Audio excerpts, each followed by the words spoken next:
Al grido di federalismo, federalismo e ancora federalismo, la giunta Zaia nel suo ultimo appuntamento prevacanziero gioca la sua carta strategica nella lunga e difficile partita per l'autonomia fiscale del Veneto.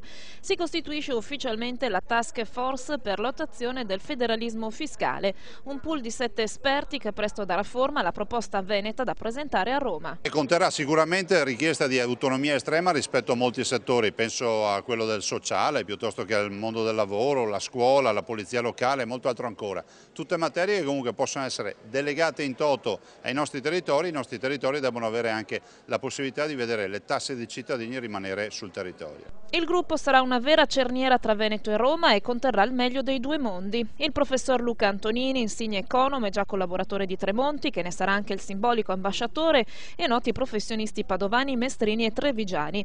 A loro l'onere di far valere in termini di ritorni economici e gestionali il peso della virtuosità veneta in Italia. L'operazione ha un costo forfettario a carico dei contribuenti di circa 150.000 euro.